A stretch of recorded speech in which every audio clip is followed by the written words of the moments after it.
Hello guys, this is your friend and we are back with a new fanfic. Which is what if Hinata and Hanabi fall in love with Naruto and Sakura gets jealous, part 2. And if you enjoy this fanfic then please press the like button and subscribe to my channel for more fanfic like this. And now let's start the fanfic. Hinata made her way to the Hyuga compound for her regular visit with a small smile on her face.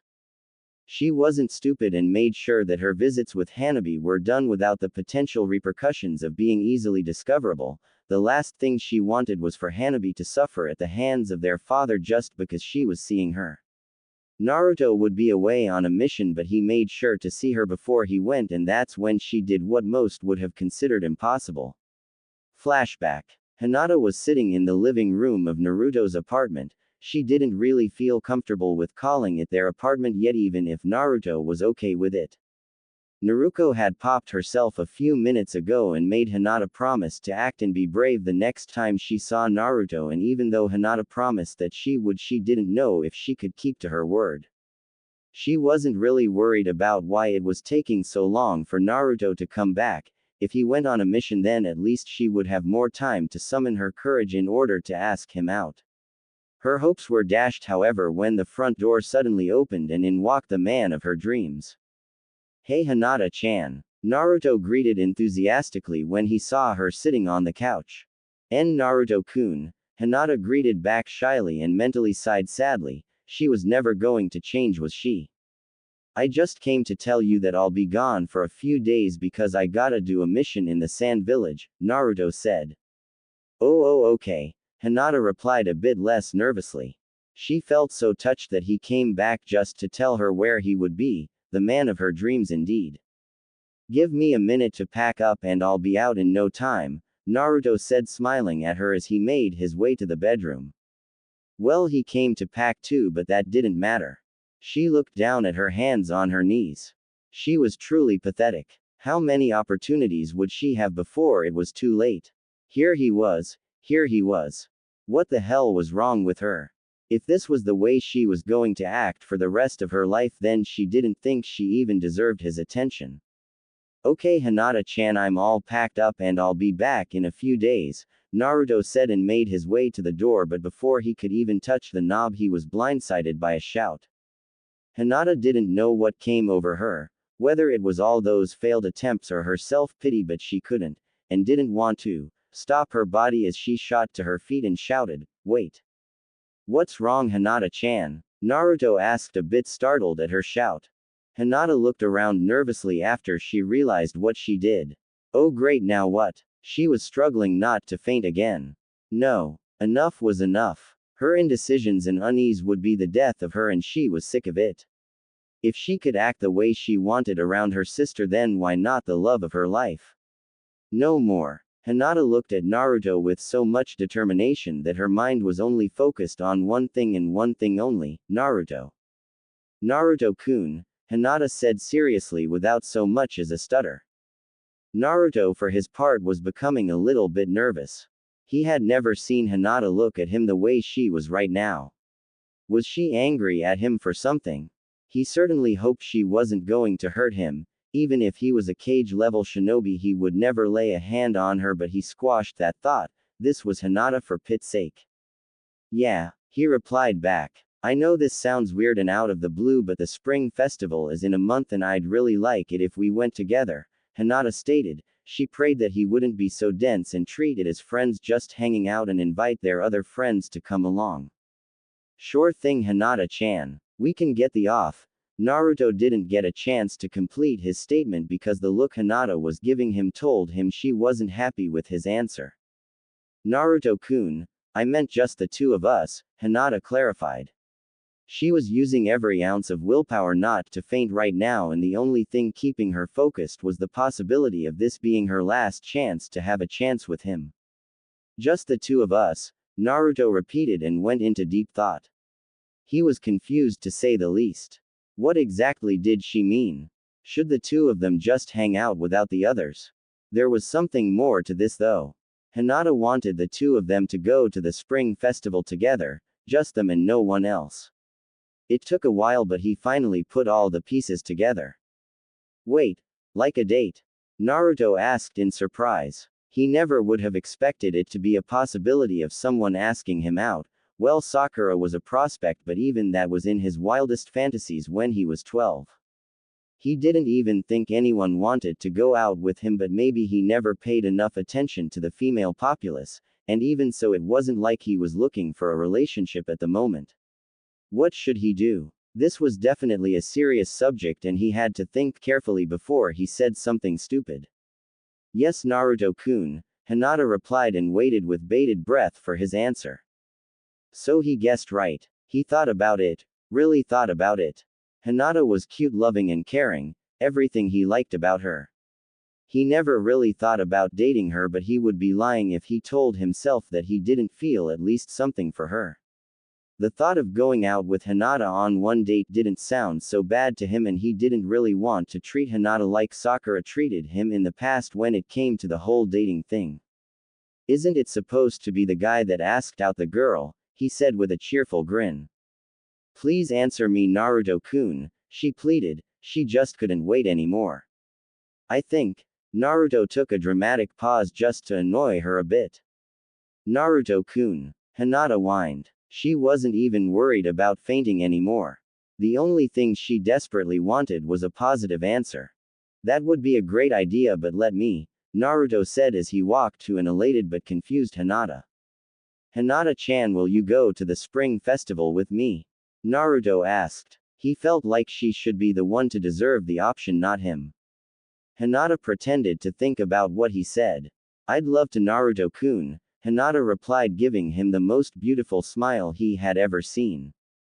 Naruto looked at her. This would definitely be interesting. So why do you want us to go on a date anyway? Naruto asked confusedly. Sigh, I want us to enjoy the festival together, Hinata replied and sighed in relief when she saw that he bought it. She wasn't going to tell him yet, fearing she would faint before it even came to that, but at least she had a chance with him at the most romantic event of the year, the spring festival. She still couldn't believe he said yes, and better yet, he asked her out too. God, she loved him. He always found a way to make sure the people he cared for actually felt his care. Okay, that's cool. I gotta go now, but I'm looking forward to our little date, Naruto replied with his famous foxy grin and then left the apartment. As soon as Naruto left, Hinata fainted, but this time she had huge grin on her face. Flashback end. It was like a dream to her. Naruto and her were finally going out, even if it was just one date. She was mostly surprised at herself for her courage. It would come and go at times, but never like this. She felt so proud of herself for achieving phase 1 of her lifelong dream, like really, who would have thought it? She giggled like a schoolgirl. This was so amazing. She quickly masked her emotions when she approached the Hyuga compound. No way in hell would she give these people any advantage on her. She went through the gates and greeted the guards politely, knowing full well that they wouldn't greet her back. She made her way through the Hyuga compound and went straight to the branch area where she saw Neji with Tenten and Rock Lee. Hey guys, Hinata greeted them politely. They greeted her back accordingly. Wow, Hinata, you positively glowing today. What happened? Did you get lucky last night? Tenten asked mischievously and received sputtering from the poor Hyuga girl. No. Hinata stuttered out. Tenten-chan, Hinata-chan would never do something so unyouthful. Lee screamed. Unless it's with Naruto, Tenten added with a giggle. I'll see you guys later. Hinata hurried away from them so she wouldn't get any unwanted ideas. Not cool, Tenten, Neji said stoically, but his mouth did twitch. Hinata made her way carefully to Hanabi's sleeping quarters. There was a reason why she visited Hanabi at this time in particular, reason being it was the time when her father would be involved in important meetings or in his office sorting out important documents, giving her perfect time to see Hanabi and leave before she was discovered. Hanabi wasn't allowed to see her, well, officially anyway, but that didn't stop the two sisters from sneaking around and keeping in contact with each other. Hinata had her doubts that Hanabi would commit to this, but was pleasantly surprised with Hanabi spending every single time she could with her. She concentrated when she approached Hanabi's room, and when she opened it she saw the two occupants. Hey Hanabi-chan and Akane-chan, Hinata greeted. Hinata. Hanabi greeted enthusiastically, then quickly composed herself when she realized she was with Akane, and Akane was looking at her like she had grown a second head. Hello Hinata-san, Akane greeted as well.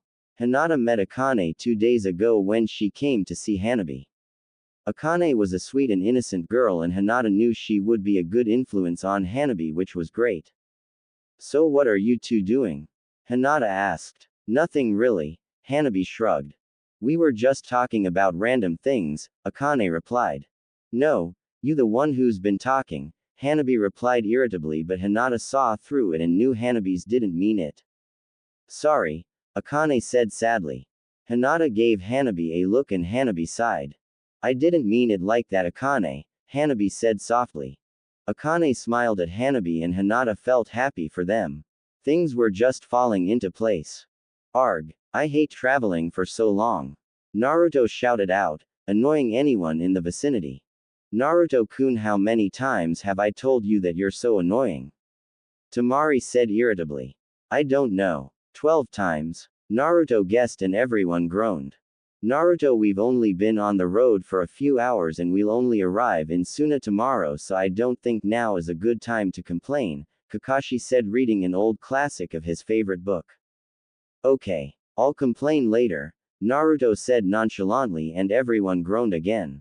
So Naruto, how have you been doing lately? Sakura asked and checked to make sure that Kakashi and Tamari were not listening in on their conversation. Pretty cool, and you, Sakura-chan? Naruto asked, being polite. It's been alright, but I was wondering something, Sakura said, eyeing him. What's on your mind? Naruto asked. Do you think I'm attractive? Sakura asked. Of course I do, Sakura-chan. Naruto said. Okay, so why won't you ask me out anymore? Sakura asked curiously. Well, to tell you the truth, I realized that I liked our friendship more than a potential relationship, and besides, I'm not the same impulsive kid I used to be, Naruto said. Sakura frowned. So does that mean you don't have a crush on me anymore?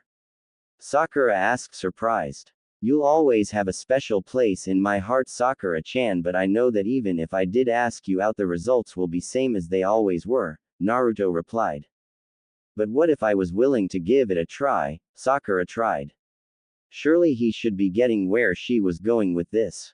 Then I'd accept it as you and me going out as friends, Naruto said, thinking that's what she wanted to hear him say, since she wanted him to be more mature, and besides, he really didn't want that kind of relationship with her anymore.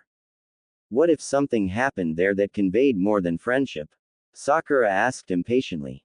Don't worry, Sakura, I wouldn't try anything to jeopardize our friendship, Naruto replied offhandedly. What an idiot. Sakura silently fumed. She was getting nowhere with this. Why did he have to make things so difficult? She couldn't just tell him that she wanted to date him, because she would lose power over the topic, and the one that she loved was being in control of any situation. She decided not to go any further with the topic for today. So what happened 2 days ago at Tsunade's office? Sakura asked, changing the subject. Well, Naruto began. Flashback. Naruto made his way into Tsunade's office. He saw the Hokage herself sleeping on the job and sighed. He saw Sakura earlier downstairs, and she told him he would witness this if he came in at the moment. For a fleeting moment he thought about making a prank here, but then decided, for the betterment of his health and safety, that he would not commit such an act, yet. Hey Ba-chan, wake up. Naruto shouted, and Tsunade woke up with a start. What the hell, you damn brat? Tsunade shouted. I'm here as you requested, Naruto said seriously. I see. Take a seat and let's begin, Tsunade said a bit groggily. So Naruto went on explaining everything from the beginning, including Kyuubi's participation in getting rid of the caged bird seal that was on Hinata. Tsunade knew the Kyuubi was not to be blamed for the attack that happened 16 years ago, but she was still weary of the beast. She trusted Minato's seal and knew the Kyuubi couldn't have a significant influence on Naruto. Besides, from what she was hearing, Kyuubi or Kurama was actually a nice individual, if she wasn't being mind-controlled. The Kyuubi being female was news to her too. She needed to know if the fox wasn't planning something that might involve the death of her people. Naruto, it isn't wise to just trust anyone or anything that shows you kindness, Tsunade said seriously, expecting Naruto to understand her meaning, but all she got in return was a glare. If you're trying to insinuate something about Kurama, then just drop it. Yes, she was involved in the Kyuubi attack all those years ago, but she wasn't in control of herself. She even healed me every time I got hurt, even if she was mostly thinking about her own survival more than mine. She has shown who she is these last few months, and I can honestly tell you that she has no ill intention towards anyone. She even forgives my father for imprisoning her and doesn't hold a grudge against Konoha, Naruto said seriously. She could be trying to Tsunade was cut off. Look, I know it's hard to believe, but trust me, Kurama has a good heart and she wouldn't hurt me. I trust her. Fine, but I'm still not convinced yet. Is it possible to speak to her? Tsunade asked. Sure. She can hear and see you, but she can't speak back, so I'll speak for her, Naruto said, and then the conversation continued from there. Flashback end. Oh, by the way, what I told you is an S-rank secret, so don't tell anyone, Naruto said. Yeah, sure, you can count on me, Sakura said. What are you two doing back there? Come on, we need to pick up the pace. Temari shouted over her shoulder as she dashed forward onto some trees. Naruto and Sakura focused and went after Kakashi and Temari. They almost forget about the urgent matter at hand. Whatever was happening in Suna would be discovered soon enough. Finally, we're here, Naruto screamed excitedly. He was used to coming to Suna with all the missions he'd done in the past, but the hot desert was still something that annoyed him to no end. He marveled at the size of the sand village. Ever since the whole fiasco of Akatsuki, this place really took a turn for the better. Yay! Sakura said unenthusiastically. She wasn't exactly in the mood for anything, because even if it was early in the morning, the heat of the sun was beating down on her relentlessly. Plus, with her failed attempt to get Naruto to ask her out, then her mood would be considered justified right now. Okay, come on, let's hurry, Temari said as they quickly went through the gates of Suna and made their way through the village to the Cage Tower. I'll kill you, Gaara said venomously. Wait, Gaara, you've got to relax. Kankuro shouted frantically. No, I have had enough of you, Gaara said as he shot sand to the nuisance. An explosion was emitted from the vicinity. No, Kankuro screamed in despair. That will teach you not to mess with me, Gaara said, glaring. Arg, what's wrong with you? Now we have to start with the paperwork all over again, Kankuro said angrily. It was annoying me, Gaara said, glaring at the broken table with torn paper. And the table? Kankuro asked, annoyed. Nothing but a casualty, Gaara said simply. We really gotta get you a girlfriend, man, Kankuro said bluntly. So I leave for a few days and you two are already up to no good, Temari said when she opened the door and saw the mess in the office. Hey, don't talk to me. Talk to our Cage, Kankuro said, glaring at Gaara, who just shrugged his shoulders. You too, Temari shook her head. Hey Gaara, Kankuro, Naruto greeted them. Oh hey Naruto, Kankuro greeted upon noticing the visitors. Uzumaki, how are you doing? Gaara acknowledged with his usual calm demeanor. Great, Gaara, but I see you still as impatient with paperwork as ever, Naruto smirked.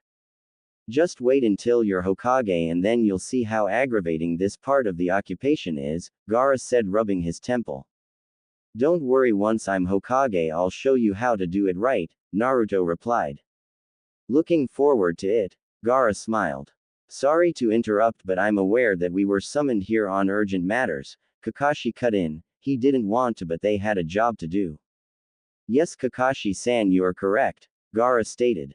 So could you explain to us what's going on here?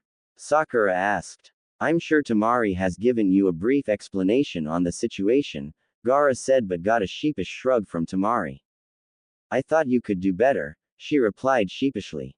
I see. Well, to start off, 5 days ago I sent a few shinobi around the village for their regular patrols, and in order for the patrols to be successful, then the range that the patrol units are supposed to cover is large. As expected, the patrols were going accordingly and the circulation of shinobi deployed and returning back was exceptional. However, problems started to become visible with patrols from the west area of the desert not reporting in after their patrol hours were finished. I sent a further number of shinobi to check and make sure nothing bad had happened, and to my surprise they all returned with the missing patrolman and woman, but that wasn't the surprising part.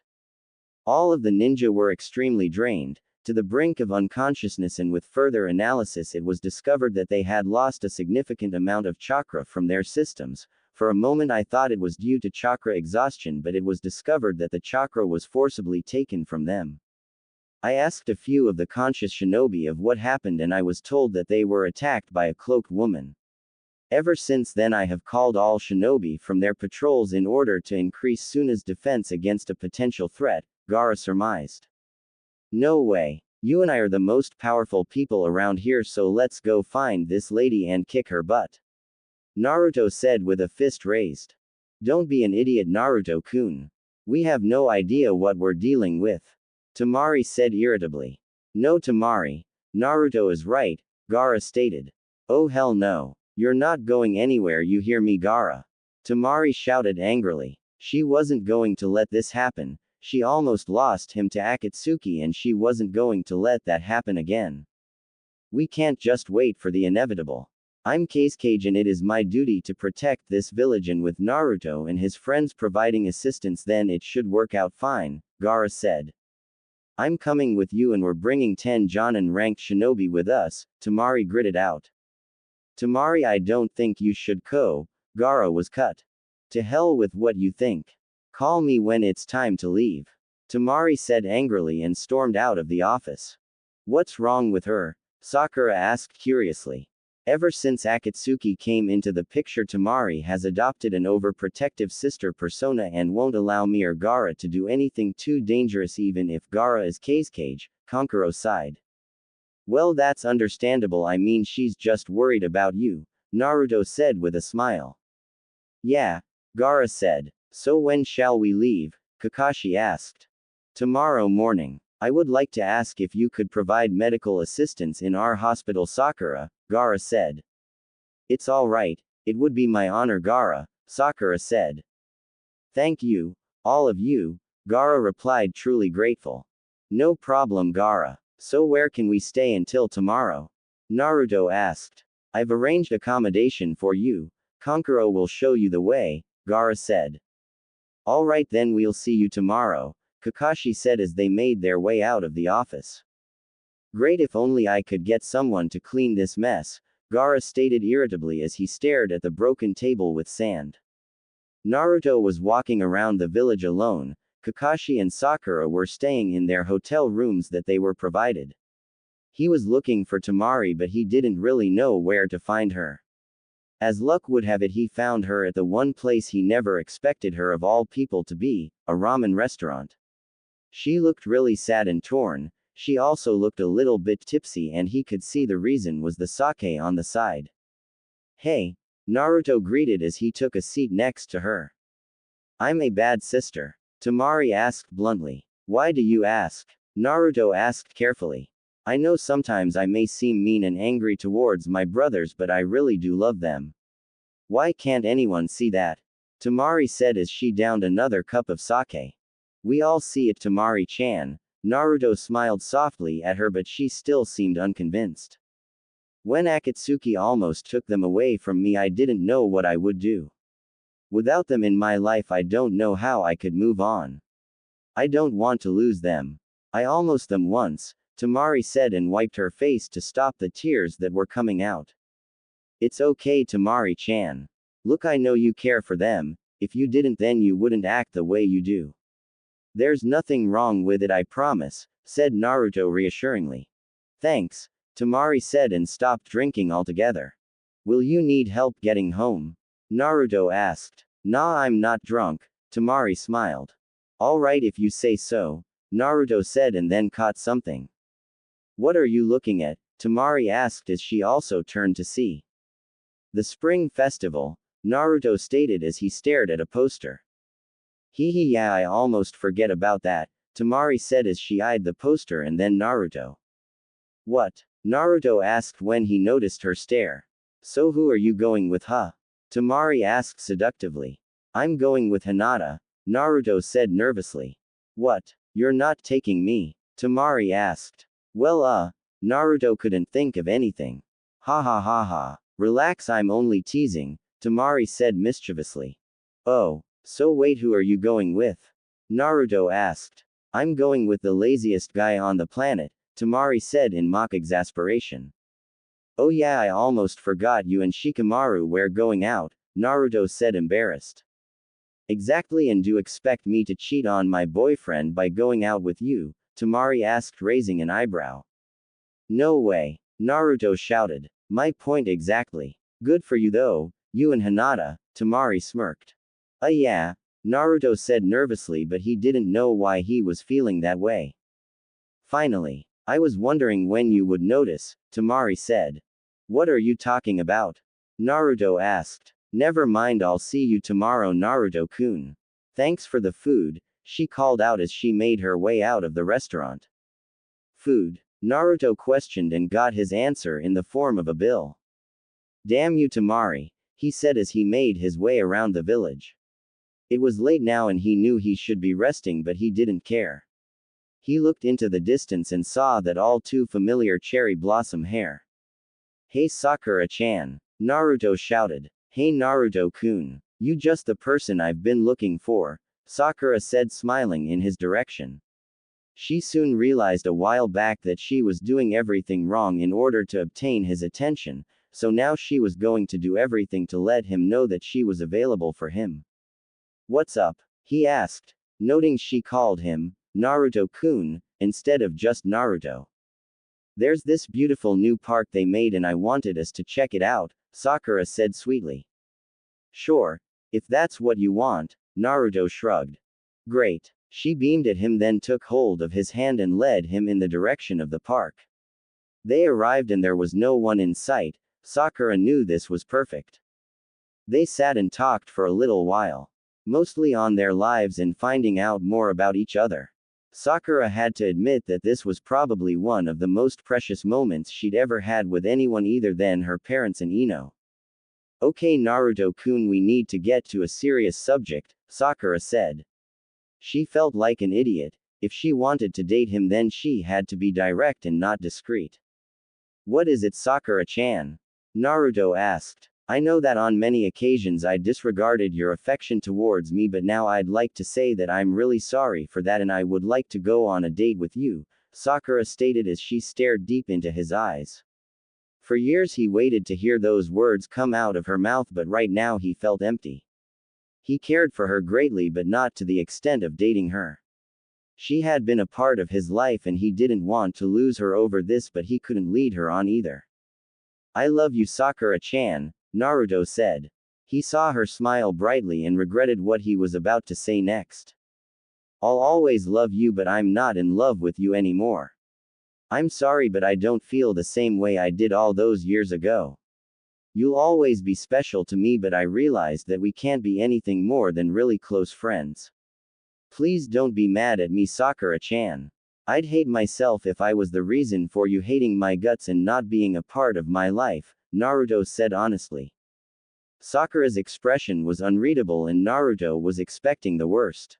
When Sakura leaned in, Naruto closed his eyes and braced himself for a punch, but to his surprise he felt a light kiss on his cheek and his eyes locked on Sakura as she pulled away. I'm not mad at you. I can never be mad at you, even if I do get angry at you sometimes. You following what you feel, and although I'm disappointed, I understand your reasoning. You are really a good guy, Naruto, and the girl that you'll end up with will be so lucky to have you. If she can stand your obliviousness, Sakura giggled at the last part. I'm really sorry, Sakura-chan, Naruto said sincerely.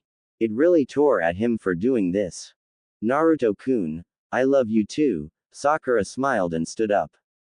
Will you ever forgive me for this? Naruto asked as he also stood up. Sakura bonked him on the head. You idiot. Of course I forgive you. Sakura replied. Ouch, okay. So I guess we better make it back before tomorrow, Naruto said as he started walking. Sakura lingered for a bit and stared at his retreating form.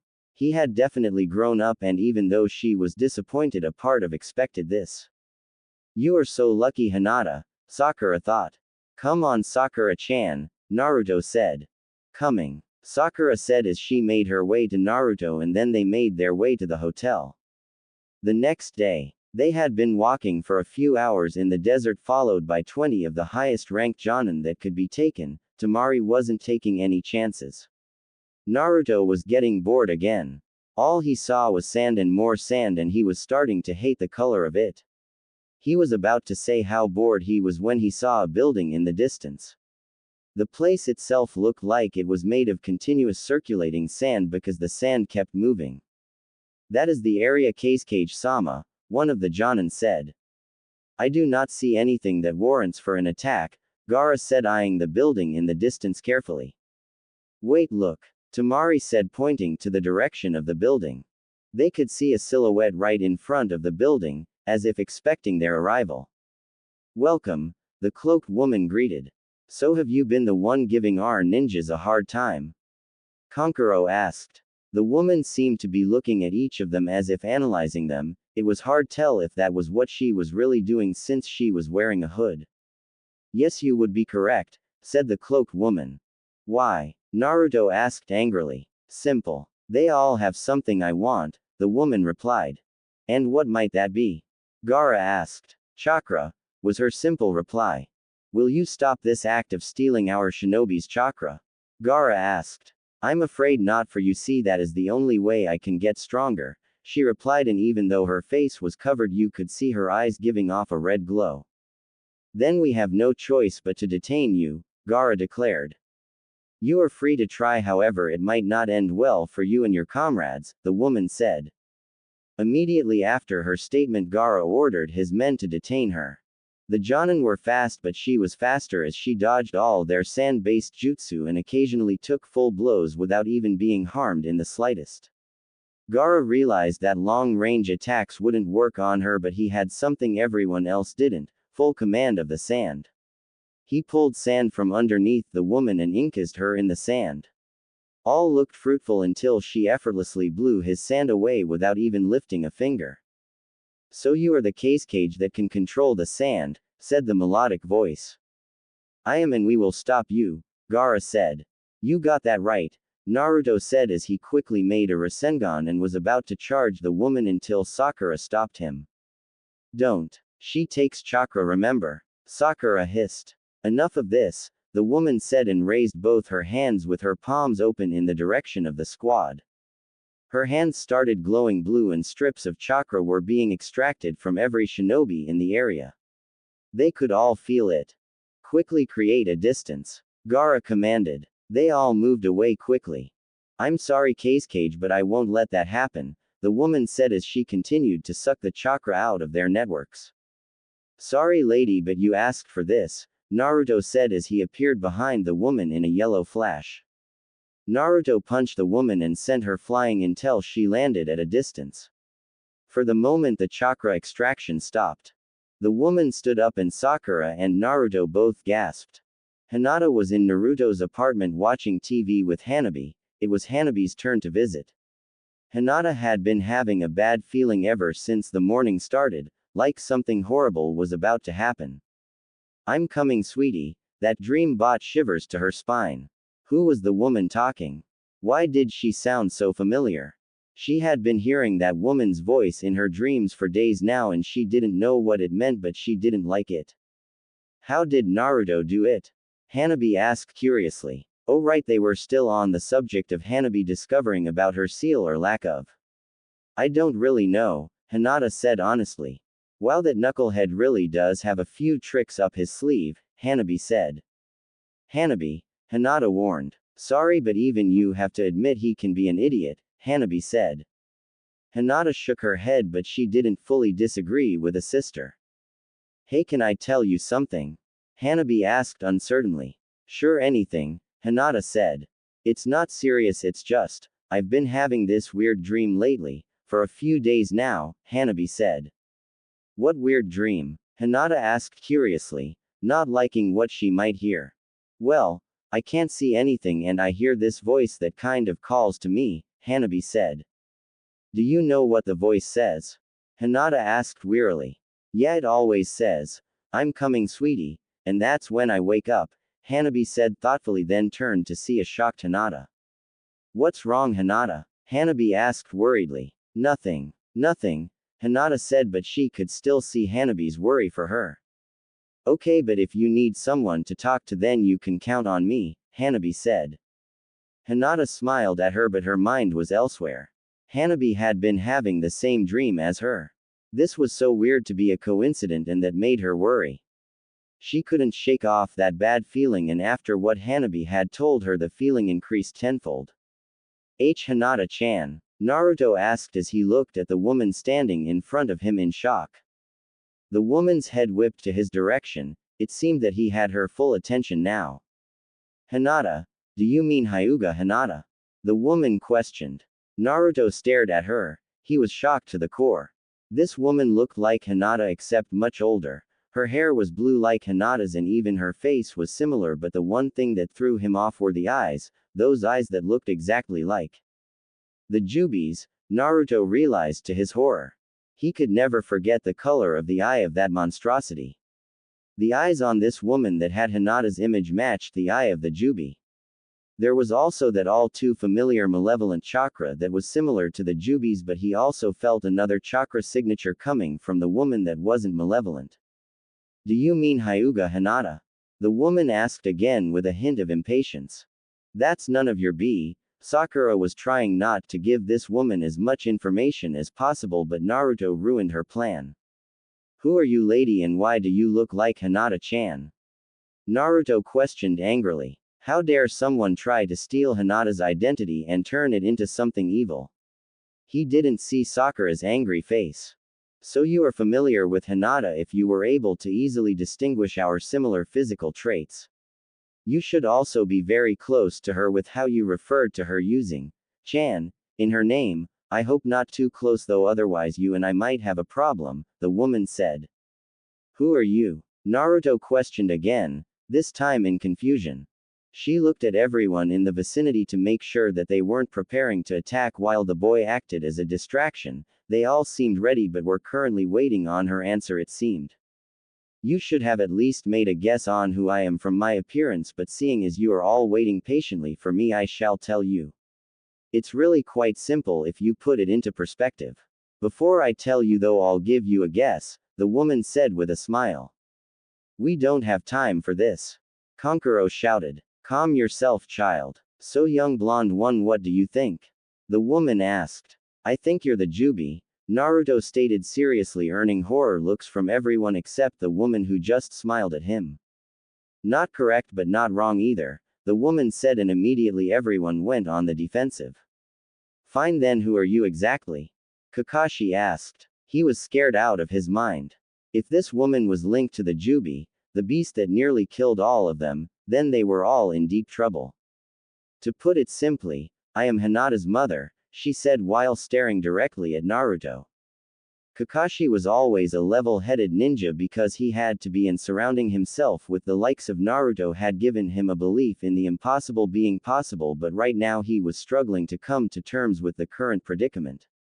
He knew Hitomi Hyuga back in the days when he was in Minato's team. Minato and Kushina were close friends with Hiashi and Hitomi.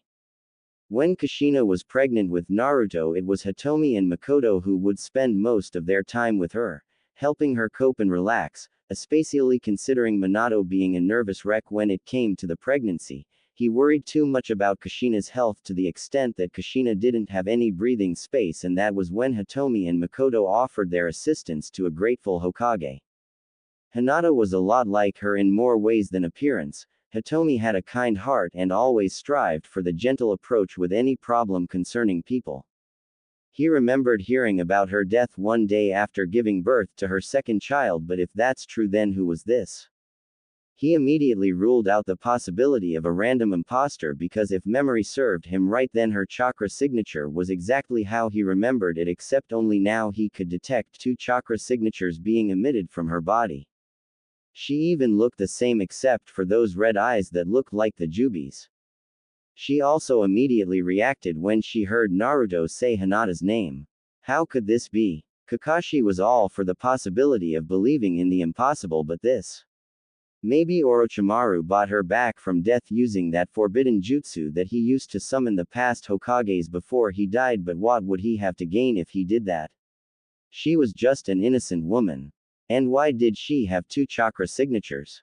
Was she a Jinchuriki? Why couldn't he ever get a break? What the hell do you mean you're Hinata's mother? Naruto shouted, surprised. That revelation really made his head hurt. I'll have to agree with him. If you are who you say you are, then technically you're supposed to be dead, Kakashi stated. Nothing ever escapes you, right, Kakashi-kun? Hitomi said, shocking Kakashi in the process. Wait, how does she know you? Naruto asked, surprised. Never mind that. What is your purpose here, huh? Temari asked angrily. To absorb all chakra in human existence, Hitomi declared seriously. Why would you do that? If you were really Hinata's mother, then you would never do that, Kakashi said, earning a glare from the woman. Do not ever question my relation to my daughter again, Hitaki. The reason I am among the living is the same reason why you two retained the tailed beasts in your respective seals after they were freed or extracted from you, Hitomi said, looking at both Naruto and Gaara. How did you know? Gaara asked, shocked. Information gathering, Hitomi stated. What the hell is she talking about? What does she mean by retain the tailed beasts? A random Jonin asked wearily. Allow me to explain. When a tailed beast is sealed into a sacrifice, then it obtains mortality and lives within the Jinchuriki for the remainder of the Jinchuruki's lifespan. Now theoretically, once a Jinchuruki dies a natural death, then the beast is freed from the seal, so that's why other sacrifices are prepared. Example being the likes of Kushina Uzumaki when she came to containing the Kyuubi from Mito Uzumaki, who was also a container of the nine-tailed fox, but if the container were to experience an unnatural death, then the imprisoned beast would die with its host. Once you remove the seal from the designated area of your mindscape, then the beast will also be freed as well. However, in all these scenarios there is one thing that remains the same, the residual chakra left behind by the demon. When the beast is free, it's still linked to its container in what is referred to as a chakra line.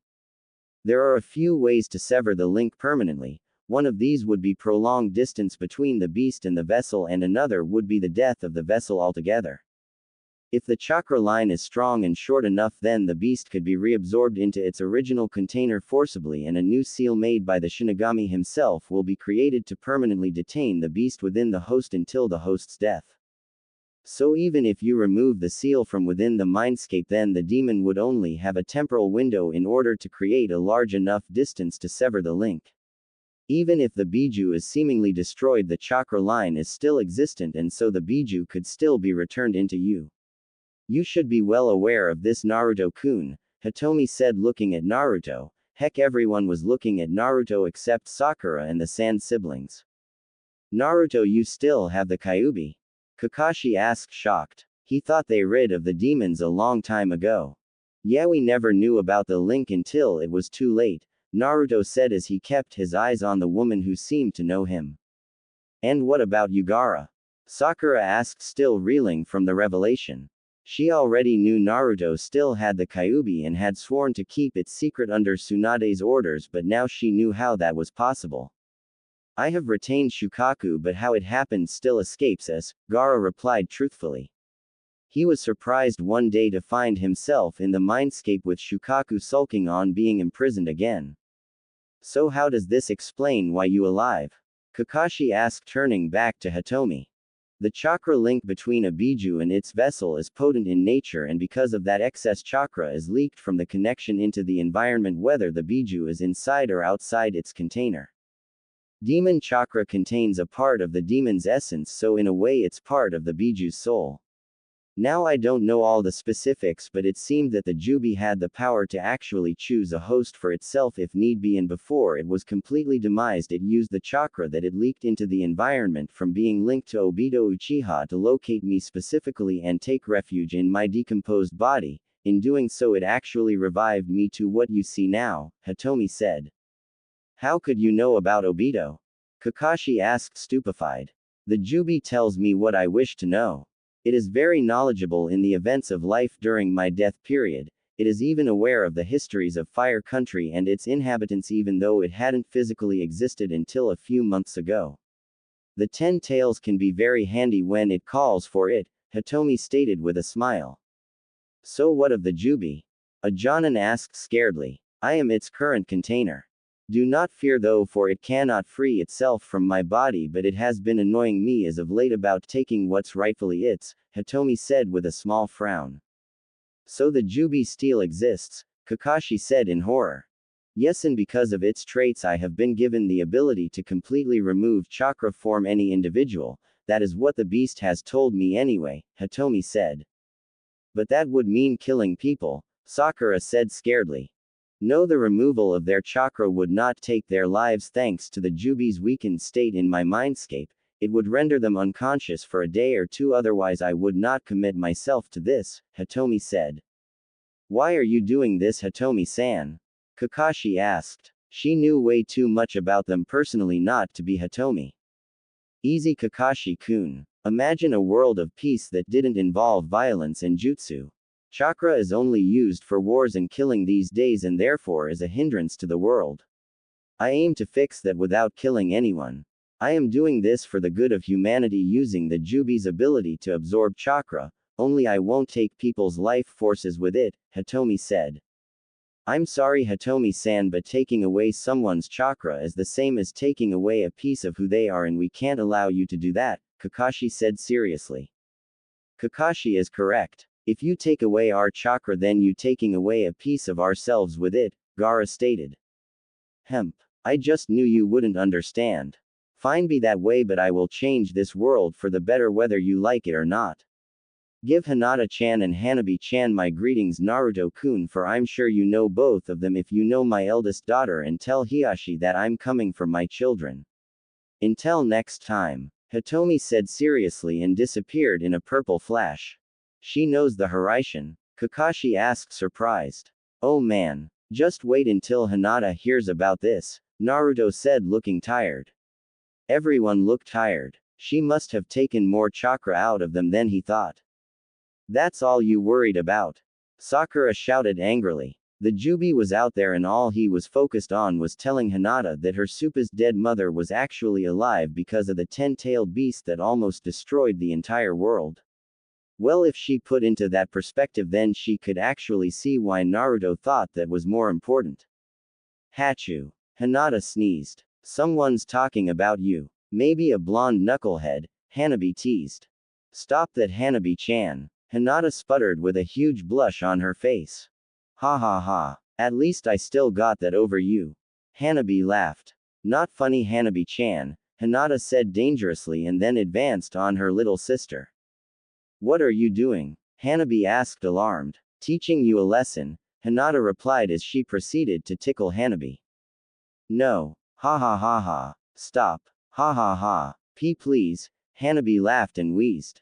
Okay, fine, I think you've had enough, Hinata said as she led up on her attack. You mean? Hanabi pouted. So do you hate me? Hinata asked, raising an eyebrow. I love you, Hanabi said.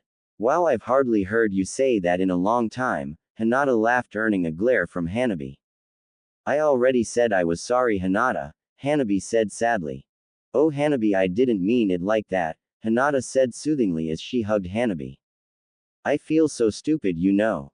I'll always regret what I did to you, Hanabi said as Hinata caressed her hair. One day you'll get over it, but right now all you need is love and comfort, Hinata said. Well, I'm not the only one, Hanabi said as she stared at Hinata. You right, Hinata smiled. We should do something together, Hanabi said suddenly. Like what? Hinata asked. I don't know, what do sisters usually do? Hanabi asked. Hinata said in thought, then she looked at Hanabi and smiled mischievously. I don't like the way you looking at me, Hanabi said. Come on, Hinata said. They made their way to Hinata's destination carefully to make sure they weren't being spied on, and when Hanabi saw where Hinata was taking her she immediately tried to run, but Hinata grabbed her. No. You know I don't like these kinds of places, Hanabi pleaded. It's all part of being a girl, Hinata simply replied and led Hanabi into the clothing shop. I hate you, Hanabi said as she came out of the changing room with a beautiful dark red kimono. I love you too, Hanabi-chan, and you look positively adorable, Hinata gushed. TCH. Can I change now? Hanabi replied irritably. Yeah, change into the next kimono, Hinata said and got a groan in response. They spend the day together doing anything that they could think of. Hinata had to admit that Hanabi had been withdrawn to the extent that she didn't know how to enjoy herself fully without guarding her emotions, but Hinata hoped to change that soon. Her sister deserved better. She at least knew Hanabi was changing for the better since she wasn't as cruel as before, but she still needed a little more work on her manners. Right now they were back in the apartment, but only for a few minutes more since the time for Hanabi's visit was almost over. I don't think you should come to this place anymore, Hanabi, Hinata stated seriously. Why? Hanabi asked, hurt. Hanabi, it's getting harder to keep this secret from father, Hinata said seriously. Why should we hide this from father anyway? I mean, it was part of the agreement that you'd be allowed to see anyone you want, Hanabi said. I know, but father has a tendency to get volatile, Hinata said sadly. But it's not fair, Hanabi shouted. I know, but it is what it is, Hinata said. So will you come see me tomorrow? Hanabi asked. Do you even have to ask? Hinata raised an eyebrow. You never know when the day will come that you get bored of me, Hanabi shrugged. Don't talk like that, Hinata frowned. Like what? Hanabi asked. Like I would ever leave you, Hinata said. Oh, anyway, what are you going to do about the ceiling thing? If Naruto can remove the caged bird seal, then father won't be pleased if he finds out, Hanabi said worriedly. For now we do nothing and tell no one of this. I am thinking of using Naruto's ability to help our family together, but not now, Hinata said. But you can't participate in clan matters because you're not a part of the Hyuga clan anymore, Hanabi said. I know, and that's the problem. If they could only lift the banishment, then I would immediately be eligible for Hyuga head since I'm not branded anymore, Hinata replied sadly. So you want to be head? We could work on this thing together if you want, Hanabi suggested. That would be lovely, Hinata said. Okay, I have to go now, but I'll see you tomorrow, Hanabi said as she made her way out of the apartment. Bye, Hanabi-chan, Hinata called out. She sat down on the couch. She was pretty tired with today's activities and didn't feel like doing anything big right now. She was left to her thoughts, and her thoughts led her to the blonde hero. She hoped he was alright and the mission didn't take too much of him, but knowing Naruto, he probably found a way to exhaust himself. She really hoped that their date would work out, but she had to figure out a way to stay confident and not revert to her shy self. How could she do that when Naruto was the only person she knew that could make her into a stuttering mess? She hoped she figured it out soon. Hanabi was in her room practicing kanji with Akane by her side. Akane was off duty, but since they developed something close to friendship, they spent more time together. Hanabi wasn't really concentrating because she was thinking about the dream she told Hinata about. The woman's voice was so sweet, so alluring that Hanabi felt so drawn to it. The voice also held a certain kindness to it that reminded Hanabi of Hinata. It was weird, but telling Hinata about her dream seemed to spook her little. Why was she so scared? Did she experience the same thing as she did? It would have been a very unexpected coincidence. Your kanji is very beautiful, Hanabi-chan, Akane commented, and that snapped Hanabi out of her daze. Oh, thanks, Hanabi replied half-heartedly. The door opened and a guard walked in. Hanabi-sama. Hiyashi-sama requests an audience with you, the guard bowed. I see. I have to leave now, Akane, Hanabi said. It's okay, I'll see you tomorrow, Akane said. Hanabi made her way into her father's office. She walked in and found her father busy with paperwork. Take a seat, Hanabi, Hiyashi said without even giving her so much as a glance. Hanabi took a seat and started. You summoned me, father? Hanabi asked curiously. Yes. Earlier today I was looking for you and I couldn't find you anywhere in the compound, not even in the branch area, and I was curious to know where you've been, Hiyashi said as he continued his paperwork. I decided to take a walk around the village for some fresh air, Hanabi replied and was grateful that he didn't look up at her. Where around the village? Hiyashi asked. Just random places, Hanabi shrugged. I hope you were not using that time to see your former sister, Hiyashi said glancing at her. No father, Hanabi lied and mentally sighed in relief when she saw that he bought it, although he still looked suspiciously at her. Good. You are free to leave, Hiyashi said with a wave of his hand. Before I go I have to know why I can't see Hinata. Hanabi asked. I've already told you that you can't, Hiyashi said. But why? Hanabi asked. Because I say so, Hiyashi replied. But what if I really wanted to see her? Hanabi asked. What is the sudden interest in this Hanabi? You never liked Hinata to begin with, Hiyashi stated and was surprised when he saw Hanabi flinch. Yes, it's true that I never really showed care towards Hinata, but what if I wanted to try it? Hanabi asked. Enough, Hanabi. Leave now, Hiyashi said as he glared at his daughter. Yes, father, Hanabi said dismissively and left. Hiyashi sighed irritably. It seemed like he couldn't get rid of the memory of that pathetic child, and now Hanabi was acting strange as well. Hanabi flopped on her bed. Her dad was impossible. He refuses to listen to reason and treated everyone as if they were his enemy. She didn't care because she was going to see Hinata whenever she wanted. If her father were to discover, then he would be angry at her, but she loved Hinata too much to stop. Then there was the whole Naruto being able to get rid of the seal. She still couldn't grasp it. The Uzumaki idiot was able to create something that could shake the very foundation of the Hyuga clan, but how? How on earth could he do that, especially considering he wasn't a seal expect, well, not yet anyway. He always seemed to surprise everyone with how insightful and smart he could be. She didn't understand why Hinata was so infatuation with Naruto though. The boy was way too dense for her sister, but that was just her opinion on it. She decided to get some sleep and wait for the next day. Hinata was lying on her bed in deep thought. The activities she had done with Hanabi wasn't enough to warrant her worries away. The dream seemed too difficult to think of as a coincidence. She realized to her shock that the voice she was hearing was of her dead mother, but the more shocking but was Hanabi's admission of having the same dream. Their mother died during childbirth, so Hanabi couldn't possibly know that the woman she had been hearing in her dreams was their very own mom. What did it mean though? Was it some kind of bad sign? A warning for something horrible? Hinata had never believed in bad luck or omens, but right now it was hard for her mind not to linger on those thoughts.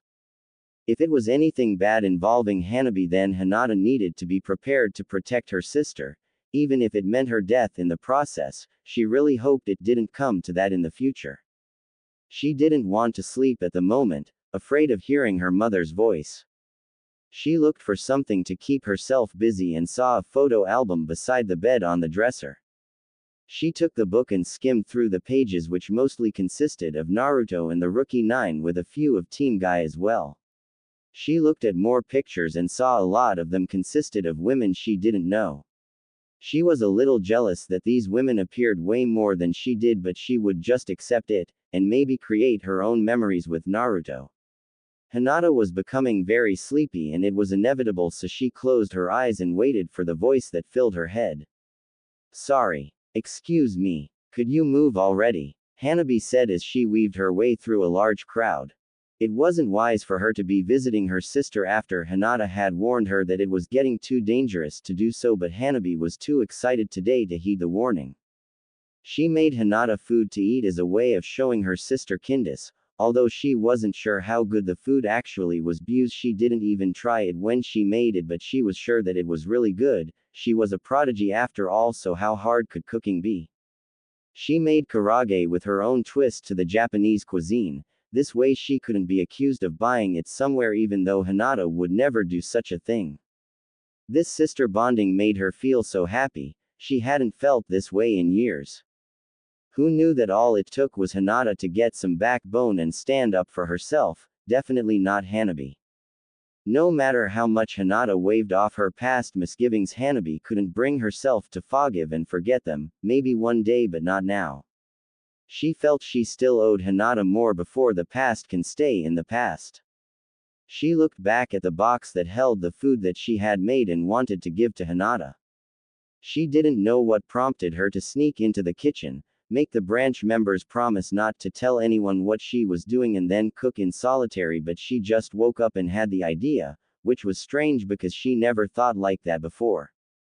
It was 3 days ago when Hinata had warned her not to visit, but Hanabi had something to share with her and that's what she was going to do, damn it. She had become too distracted that she ended up bumping into someone, knocking her off balance and making her drop the box, which spilled all the contents on the street. No, Hanabi whispered sadly, looking at the dirt-filled food on the ground, and she worked so hard to make it too. She was also dirty from falling, but that was the last thing on her mind. Goodness. I'm so sorry, are you okay? Said a voice from above her, and Hanabi felt arms envelope her and was helped back to her feet. Yeah, it's fine, I didn't watch where I was going, Hanabi said, not moving her eyes from that messed up food she made. No, that won't do. Please allow me to make it up to you, said a woman's voice, and Hanabi finally tore her eyes from the food and looked at the woman talking to her. Hanabi had to admit the woman was very pretty. She had long flowing brown hair, nice but fair skin tone, a beautiful face and beautiful dark purple eyes which heavily contrasted with her hair but helped outline her overall beauty. No, it's fine, really, Hanabi said kindly. She was trying to change after all and there was no point in berating this woman. I insist. My house is just around the corner. We can get you cleaned up. It's the least I could do, the woman continued. Hanabi would have told the woman it didn't matter, but something told her that it wouldn't be enough to convince her. Through her training she had learned a great deal on how to read people, and this woman seemed genuinely regretful for what happened. Plus Hanabi didn't have the heart to say no to this seemingly kind person, so she relented. Besides, if anything bad were to happen then she could handle herself. Okay, Hanabi said, suddenly noticing she was already being led by the woman. Good, was all the woman said with a warm smile. Hanabi got to the woman's house and was instructed of the place she could get cleaned up. She made her way into the shower and was informed of a new set of clothes waiting for her when she finished. This was so weird. She was in a stranger's place. A stranger. Hinata would surely be upset with her if she found out about this, but nothing bad has happened so far. She hoped she didn't speak too soon. She made her way out of the shower and opened the bathroom door a little bit and saw a clean stack of clothes on the floor. She didn't feel comfortable with putting on clothes she was unfamiliar with, but her other clothes were dirty and nowhere to be seen. She got dressed and made her way to the living room. She saw the woman in the kitchen and walked to her. Thank you for the hospitality, but I think I should leave now, Hanabi said. The food that was dropped, did you make it? The woman asked. Yeah, Hanabi said with a frown. I've got a lot of ingredients available in my kitchen. Perhaps you can make something similar to that, the woman offered. No, I couldn't do th. Hanabi was cut off with the woman smiling tenderly at her. I don't mind. Cook to you heart's content, the woman said. I don't know, Hanabi said wearily. It's okay, the woman drawled with a smile. Thank you. My name's Hanabi, Hanabi said. She didn't know why she was doing this, but this woman made her feel really comfortable. Besides, this way there was no way she could be discovered by her father or his spies. You can call me Saya, Saya said. So Hanabi started making the same dish she made for Hinata using Saya's ingredients. She had to admit that Saya had tons of different ingredients at her disposal. She took a glance and saw Saya sitting on her living room couch and reading a book. Hanabi had never been a person to openly trust someone, let alone a stranger. What was wrong with her? Maybe Saya did something to her. Hanabi mentally kicked herself. If she kept this up, then it wouldn't be long before she became paranoid. And Saya, why did she just let Hanabi into her house? This woman was very strange indeed, but Hanabi wasn't complaining. I'm done, Hanabi said with a hint of glee. Saya put her book down and then made her way to Hanabi. So is this the same food you made before? Saya asked, eyeing the fried fish, meat and vegetables. Yeah, exactly the same. You have a lot of ingredients. Sorry for the mess and using too much of your food, Hanabi said. Alright. The mess isn't that big and I have a large stock of fresh food to begin with, Saya said kindly. Oh, okay. Thanks again. Do you have anything I could use to carry it? Hanabi asked. First things first, Hanabi-chan. Can I take a bite? Saya asked. Sure. I mean, it is your stuff I used, Hanabi said. Saya smiled and then took a fork and proceeded to take a small portion of the karage Hanabi made and put it into her mouth. There was a pause, but it didn't take long for Saya to scrunch her face and gag a little. What's wrong? Is it the food? Hanabi asked. Gulp. I have to admit the food is kind of overwhelming, Saya said as evenly as possible. Hanabi saw straight through it and knew that Saya was saying that her food was bad. Her head dropped in disappointment. She could blame the taste of the food on its condition, but she was already told that the food was fresh. Well, it was my second time ever cooking anything, Hanabi said. There's no need to feel upset. Some people are gifted with the skill while most others practice to achieve it. Since it was just your second time, you can't fault yourself for this. Just keep cooking until you get better, Saya said. Sigh. Thanks, Hanabi said, but the disappointment was still there. Now what was she going to give Hinata? Quote. You know, we could work on this together. We can start from scratch and make the exact thing you tried to, if you're willing, that is, Saya said, staring down at Hanabi. Sure, Hanabi said, uncertain of what to say. Excellent, Saya replied gleefully. They began cooking together, with Saya helping her to apply the right ingredient to the right part of the meal. Hanabi was enjoying herself immensely. She had her suspicions of Saya and her intentions, but that was quickly dissolved with how kind Saya was to her. How could any person be this nice just out of goodwill? She was like an older version of Hinata, and Hanabi knew there wasn't many people like that in the world. She smiled when Saya praised her for a perfectly seasoned fish. Saya really did have an affect on her, and Hanabi was very confused why she felt so calm and free around this woman. The food they had been making was finally completed, and Hanabi marveled at the prestation and taste. It looked way better than her first and second attempt. They put the food into a container and Hanabi was finally ready to go. I'm not sure I can keep these clothes, Saya-san, Hanabi said, looking down at herself. It's okay, Hanabi-chan. Think of it as a gift. Besides, those clothes won't be able to fit me, Saya said, smiling. Hanabi looked carefully at her shirt and pants. They looked brand new, like they were bought just yesterday. Hanabi frowned. Were these clothes meant for someone else? Hanabi asked. Yes, however that person didn't want them, Saya said. Oh, well, thank you, Saya-san. I'll see you around, Hanabi said as she made her way out the door. Hanabi-chan, Saya called. Yes, Hanabi asked, looking back. You're turning out to be a beautiful girl, Saya said. Thanks, Hanabi blushed and left, not knowing what to think of what she just heard. Saya closed her door and made her way to the living room couch. She sat down and got back to reading her book. She turned out so wonderfully. If only I can get to talk to her and Hinata at the same time, Saya said as she skimmed through pages.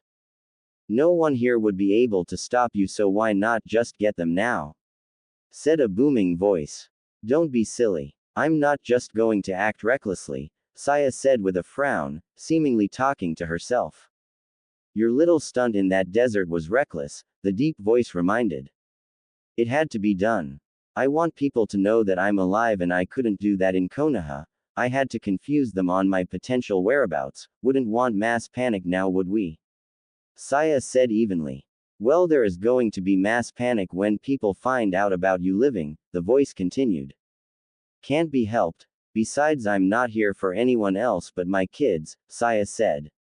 You've been living here for months now. Why make yourself known now? The voice questioned. For my kids, she said seriously. Your reasoning bores me. These attachments you humans have to your offspring is idiotic at best, the deep voice said. Like I'd expect a demon to understand. Why are you so curious, Shinju? Saya asked. It doesn't matter as long as you take all my chakra that exist in the world, Shinju, or better known as the Jubi, said. Thank goodness you're imprisoned. It would really be horrible for you to be free rampaging and killing people just for your chakra, Saya, or better yet, Hitomi said.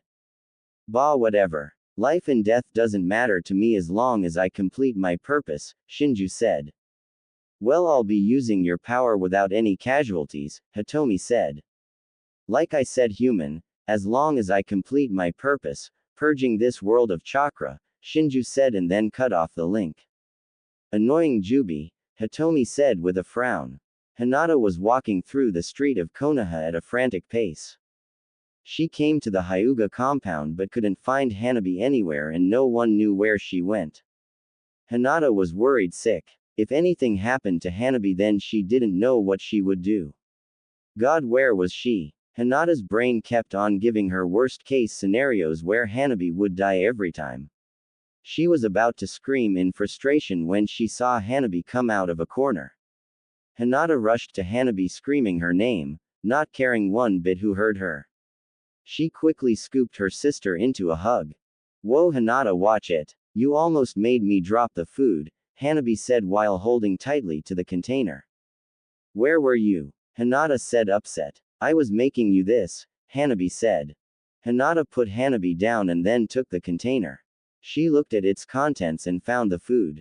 Come on, let's go to the apartment. No use in getting discovered if we go to the compound, Hinata said more calmly and went with her sister to Naruto's apartment.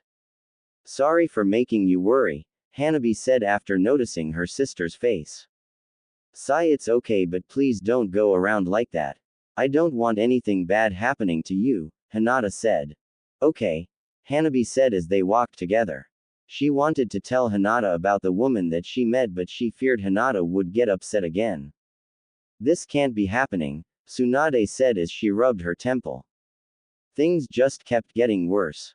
She didn't think that Kakashi and his team would get much out of the mission she sent them on, even if it took them until now to return to Konoha, but from what Kakashi had reported, she was wrong, big time. Apparently Hitomi Hyuga, someone that died 12 years ago, was alive again, and not just that, but she was also the container of one of the most destructive beings that ever existed, the Jubi. God, that thing was a nightmare. It took all the shinobi nations plus reincarnated heroes of the past Hokages being among them, to take it down, and that was a narrow win, to put it bluntly. Now that thing was back. She really did have the worst luck imaginable. I'm sorry, Tsunade-sama put it as all true, Sakura said. This is too much to take in, Tsunade said. Yeah, I know. Just wait until Hinata-chan finds out, Naruto said. We must be prepared for the worst. I will declare this as top priority to the other cages, but I will not use Hitomi's identity, Tsunade said. But why, Tsunade-sama? Sakura asked. We don't know anything about this situation, just like we don't know anything about the Jubi. The Jubi itself could be using her image for its own purposes and tricking us in the process. I will declare the Jubi as a triple S rank threat, but we will not label that demon as Hitomi until we can be absolutely sure. Do you understand? Tsunade said. Yeah, so what can I tell Hinata-chan? Naruto asked curiously. Just tell her that there's an enemy. Don't tell her anything about her mother's image, not until we figure all of this out, Tsunade said seriously. Okay. Naruto said, a bit disappointed. You've all done well and your pay will be sent to you. Get some rest and relax as much as possible because I'm pretty sure things will be getting busy soon, Tsunade said. They all left Tsunade to her thoughts. This was really bad. This could lead to another ninja world war. She decided to start immediately with contacting the other cages.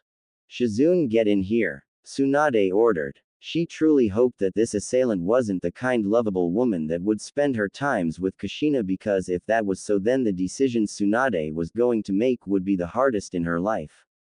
Konoha Graveyard, situated at a distance away from the lively village. Home to fallen warriors, heroes and loved ones alike.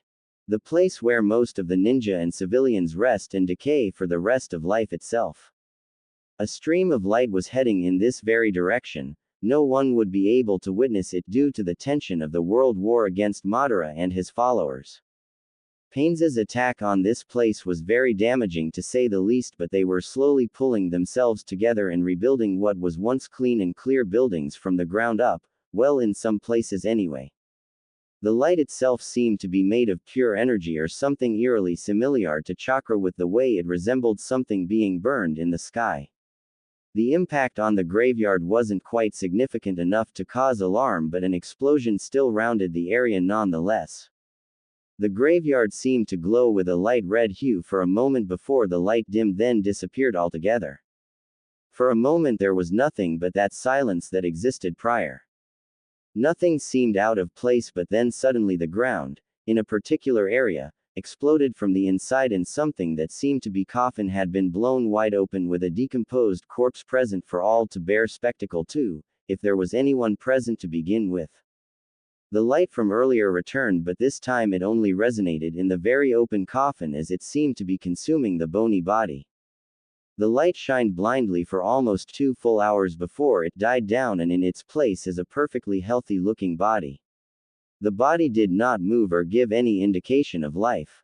Looking at the gravestone, one would clearly tell that this area, that looked exclusive to begin with, was the place where someone very important was buried. That person would be the lovable Hitomi Hyuga. Her breath hitched in her throat. Her body felt like it was on fire, and that in itself was anything but pleasurable. Her body felt like it was being forced to change in ways she could not understand and handle. She felt the most unbearable pain she could ever feel. It couldn't be described because it was that.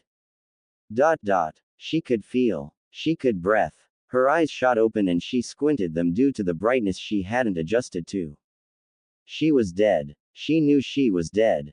She felt the life pull out of her when she died, and that was in no way a dream.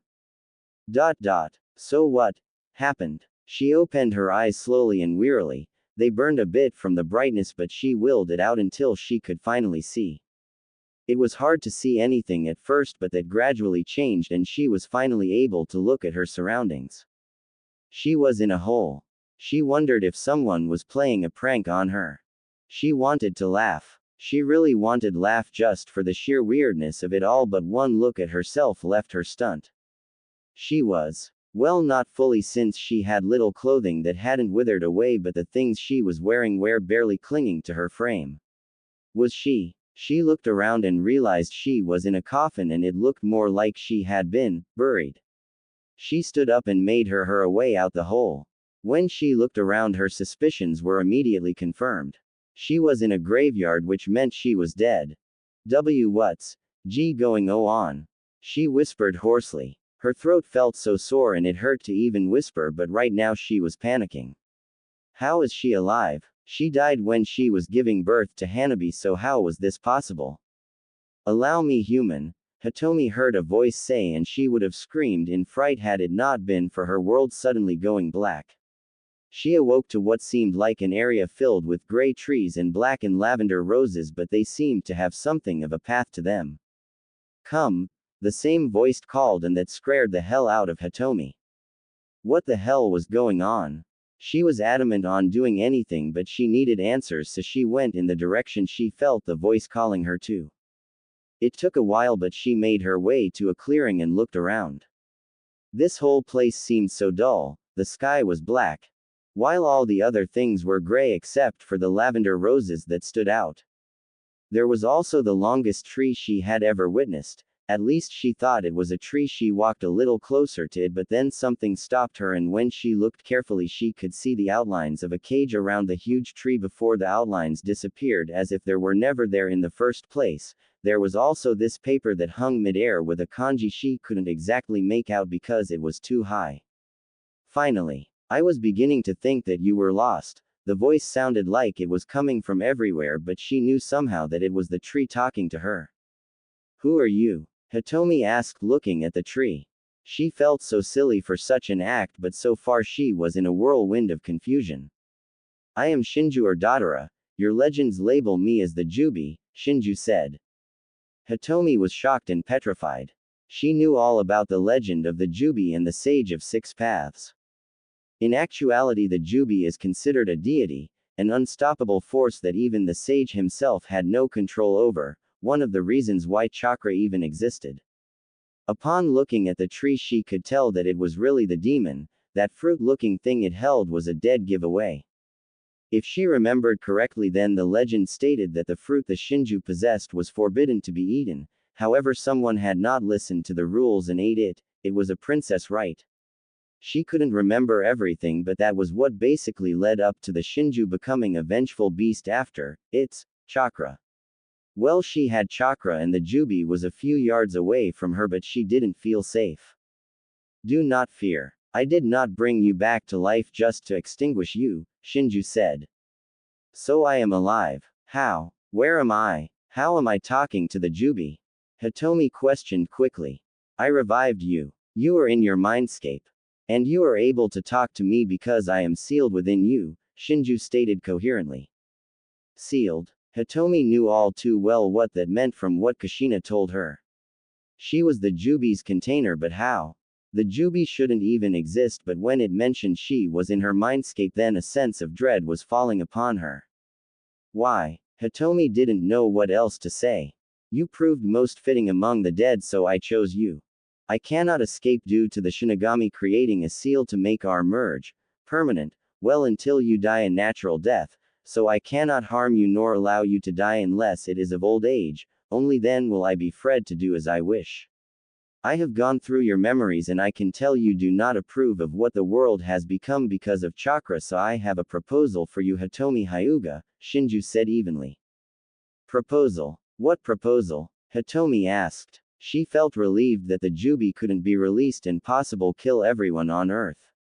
It also went through her memories. This was so messed up. I have the ability to completely remove chakra from any human or mortal, and originally that would have resulted in their deaths, but since I'm stuck here, then the power goes to you. Due to my weakened state, you could remove a person chakra without killing them. Shinju said. Why would I do that? Hitomi said with a frown.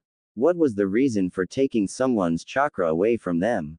Think about it. Chakra is used to aid in violence and wars, making this world a horrible place for anyone to live in. The killing, deceiving, theft, rape, all aided by the prospect of being stronger than your opponent with the amount of chakra you have and can utilize. It provokes and creates unnecessary battles. Think of your children. What kind of world they are exposed to? What will they fall victim to? Think carefully before you give me your answer, Shinju said. Hitomi would have denied its request if it hadn't mentioned her children. She thought about it and realized that the Jubi made sense in his logic. She loved her kids very dearly, even though she hasn't seen what Hanabi looked like. She didn't want them to be involved in anything that could put them in danger, and besides, she wouldn't be killing anyone with what she did. They may be something that Jubi wasn't telling her, but she knew it was telling the truth about the rest of it. Kushina told her that a biju's word is law. She screwed her face into that of determination.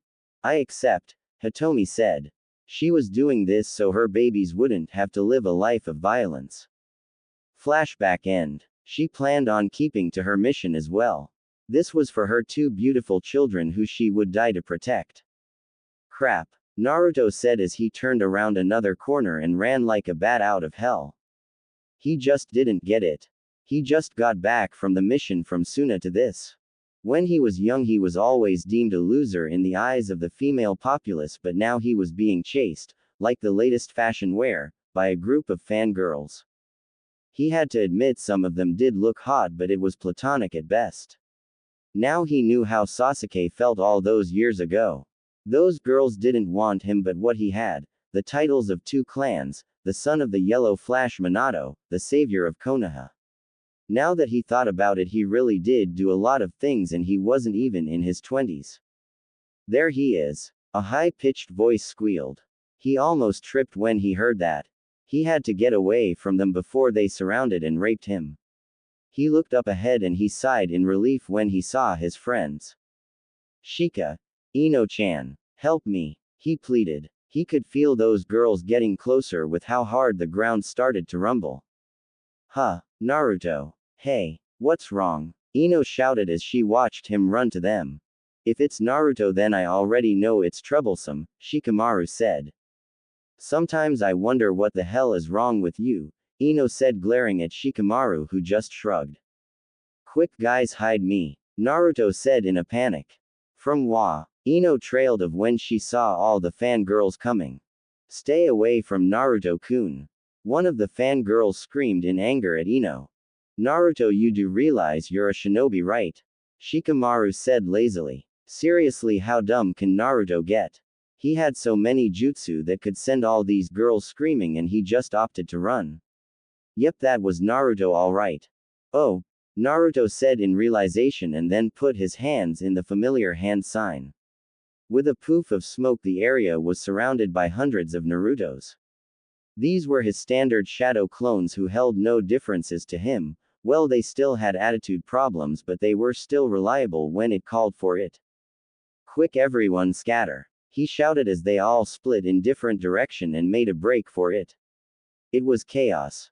Fangirls rushing, tackling and dry humping the captured clones before they popped with emotional scars. The real Naruto was long gone. He used the distraction to jump to the roofs and run like a man possessed. Ino quickly grabbed one of the clones that was rushing past her by the collar and then cleared her throat. Hey Naruto, I was wondering if you're going with anyone to the spring festival. Ino asked. She admitted that he had become attractive over the years and what he did for Konoha and the world made her view him in a new light other than an idiot. Quote. The boss is gone, dude, I'm just a clone, the clone said with a straight face. His impassive demeanor really crept the hell out of Shikamaru and Ino. So, you share memories, right? Ino asked impatiently. What the hell? The clone kept quiet because he knew about Ino's attitude and temper. He just hoped he'd get away without popping. Right? Ino asked sternly. She was gonna pop him if he didn't answer. Quote. He's already taken pop. The clone vanished in a plump of smoke after Ino hit him for taking too long to answer. She didn't even realize what he said before he popped, but the clone's words finally caught to her. Quote.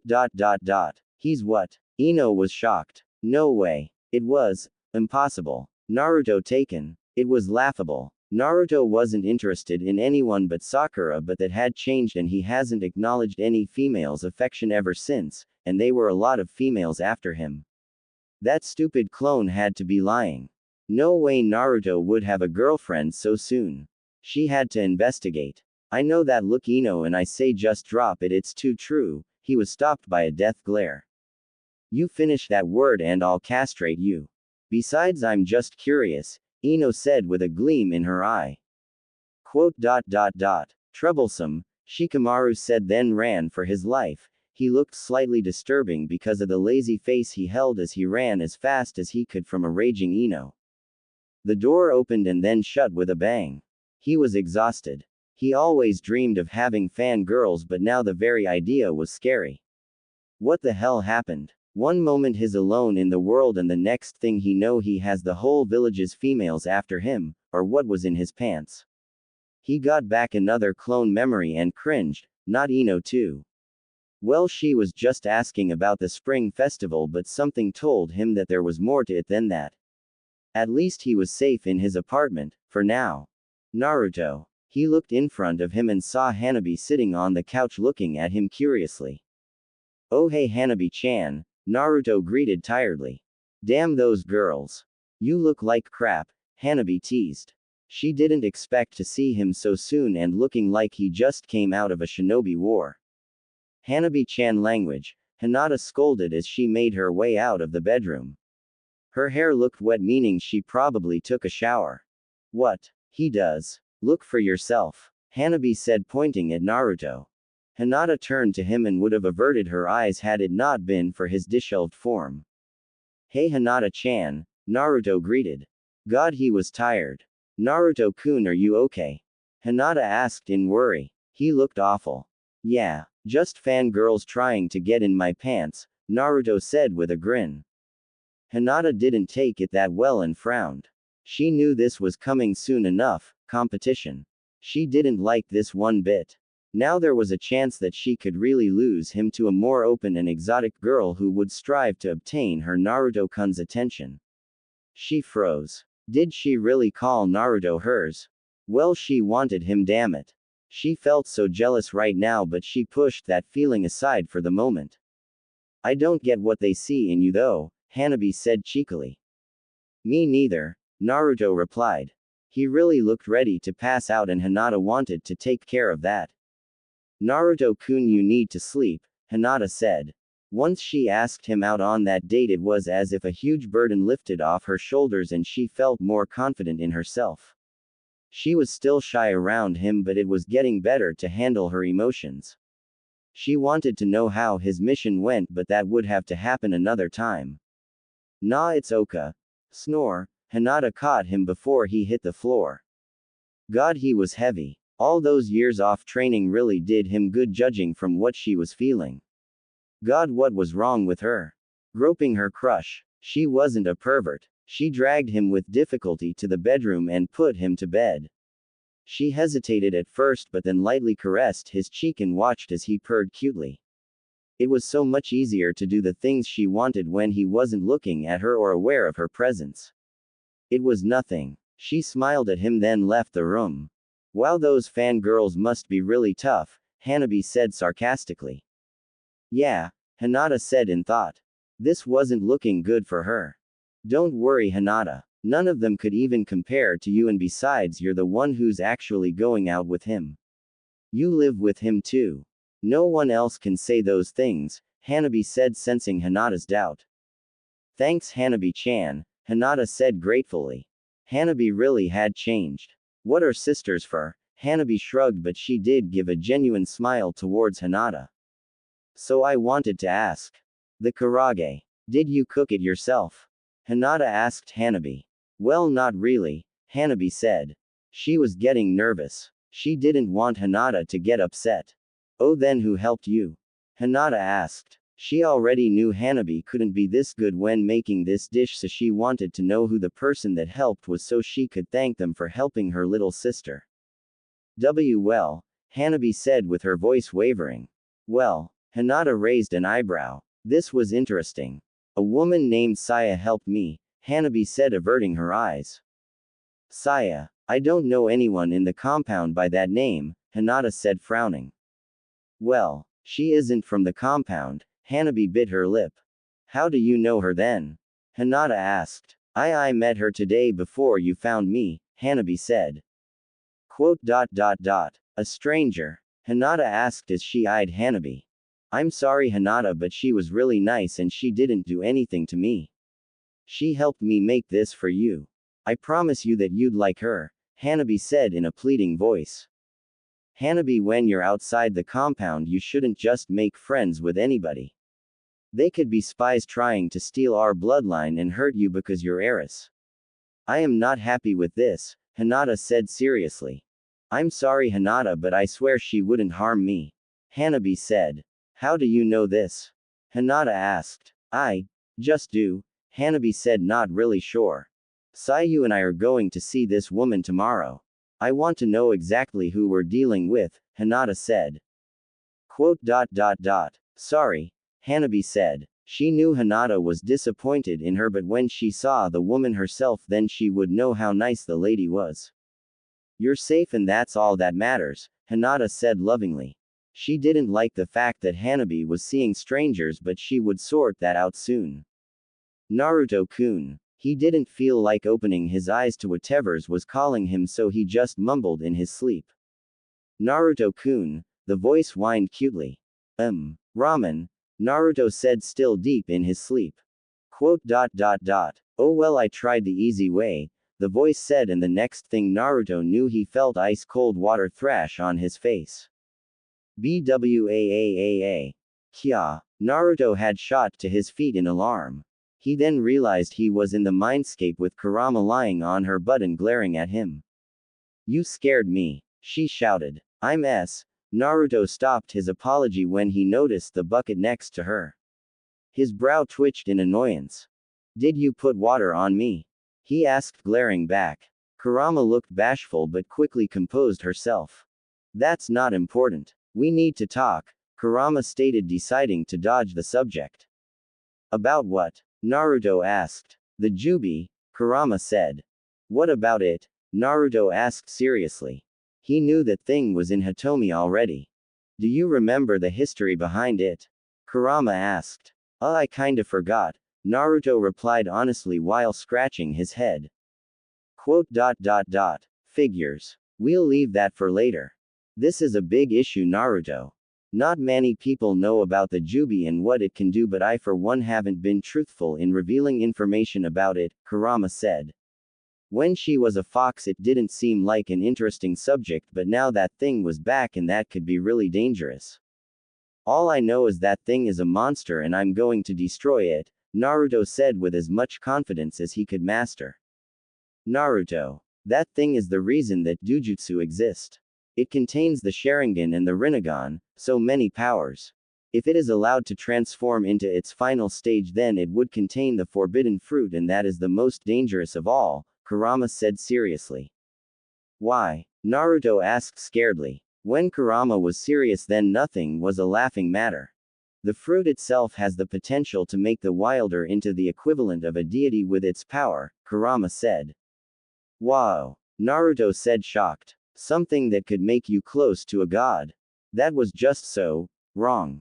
Not just that, but if the Jubi were to be allowed into its final stage in the real world, then no one but the Sage of Six Paths could stop it from destroying the world, since it alone holds more power than all the Bijus combined, Kurama said. Wow, and he thought things couldn't get bad enough. While people were busy focusing on what they will do with their loved ones at the spring festival, he was worried about the existence of human life in general. He really hated this job sometimes. Naruto-kun, why you don't have to come with us, Hinata said nervously while standing behind Hanabi and holding her shoulders gently. Hinata had gone to Hanabi's room, in the Hyuga compound, and had carefully taken Hanabi, with the assistance of Neji, from the Hyuga compound to the apartment so they could properly get ready to see Saya. They were all ready to go until Naruto had come out of the bedroom, already done with his morning routine, and asked what they were doing, in which she gave him the answer and he suggested to come along. So now here they were, trying not to burden him with what they were about to do, but for some reason Naruto refused to listen to them. Don't worry, I can provide backup if anything's fishy, Naruto said cheerfully. It's not like we need it. Saya's just one woman moron, Hanabi said irritably. She wanted to get this over with as soon as possible and Naruto was just delaying progress. Don't be rude, Hanabi. Naruto-kun, I'm sure there isn't anything to worry about, Hinata said, trying her best to convince him not worry himself. Just in case, guys, Naruto said with a thumbs up, and Hanabi just threw her hands up in defeat. Okay, Hinata said. She was pretty confused why Naruto was insisting on accompanying them. Naruto didn't even know why he wanted to go with them, but he couldn't really help it. Just the thought of anything happening to either Hinata or Hanabi made him uncomfortable. He knew they could take care of themselves. Hell, they've both been trained in the Hyuga style of fighting, Juken, but he still couldn't stop himself. He was sure he heard Kurama that time, but he couldn't call her on it.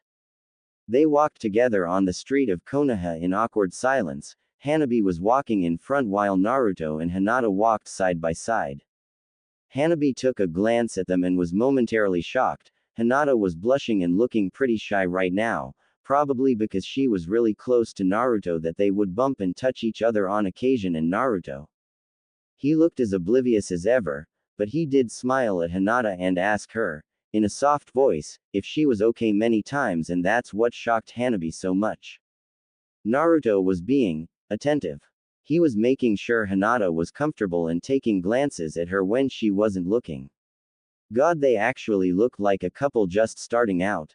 Hinata looked like the nervous girlfriend that was afraid of saying or doing something to mess up, and Naruto looked like the confident boyfriend who would protect Hinata but fail in hiding his own nervousness. How did she miss this? Did they even know it themselves?